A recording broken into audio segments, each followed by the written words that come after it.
I am the jerk, and a decade later, I'm still not sorry. This is an ancient tale of mine, but it crossed my mind this morning and felt this community might appreciate my youthful, assholish decision-making. I'm currently 31F, but it all started when I was 20-ish. There was a horrific, traumatic loss in my life. As I was down spiraling in grief, I moved in with my older cousin Amy, who I had generally always been close with. She had a munchkin who was almost 1 at the time. I ended up living with them for about 3 years until the night it all fell apart. At the time it all unraveled, I worked midnights. I would keep my midnight sleep schedule during the week, but would flop to a normal sleep schedule on weekends so I could spend as much time with my BF as possible, as he had to drive an hour, one way, just to visit weekly. Pure chaos, but I was thriving, so whatever. I survived. The night it all went down was the night I was flopping from midnight's life to the normal human sleep schedule, so I had been awake for almost 24 hours by 8 p.m. Myself, my BF, Amy, Amy's BF Steve and our mutual friend were all gathering at our place for some drinks. When Steve arrived, he took Amy so they could get a top-up of booze before we cracked anything open. They said they'd be 30 minutes tops and asked us to wait.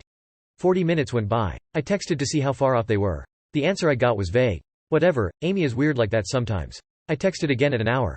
Then 15 minutes after that. Another text at an hour and a half. Always vague responses without any real information. I was getting frustrated. Again, we weren't going to start drinking until they got back. They knew this. And more importantly, Amy knew that if I didn't get some booze in me by 9:30, I'd be down for the count. I made sure to remind her of this several times. The booze was what was going to keep me conscious for the night. I'd have started drinking without her if she told me she was going to be a while, but she didn't tell me what was happening or give any indication of a time frame, even when I'd specifically ask. We just sat around, miffed, thinking Amy and Steve were right around the corner, to be back any moment. When they finally came back through the door over 2 hours later, they had Steve's dog as a surprise. I don't remember what I said, but I yelled. I was fucking furious at how inconsiderate of a decision that was, and my tired state didn't help with my emotional regulation. I mean, sure, get the dog. But tell us you'll be a bit and that we should start drinking without you. Not that you'll be right back and to just wait. After the hour mark, I honestly only stayed awake to rip her a new one. She did not understand why I was so mad. We argued briefly before I just went to bed, but the argument continued the next day. During that bit, she threatened that if I left, she'd never let me see your daughter again. That was it. Decision made. I won't let you use your daughter like that with me, and I won't subject myself to that sort of manipulation. I started re-examining her past behavior as I packed and realized. Amy was never a good person. She was always cruel and rude whenever the opportunity would present itself, no matter who she was speaking to. Once, at a mutual friend's birthday party, she directly told the birthday girl, who was a large woman, that she should never lose weight because then she'd be prettier than her.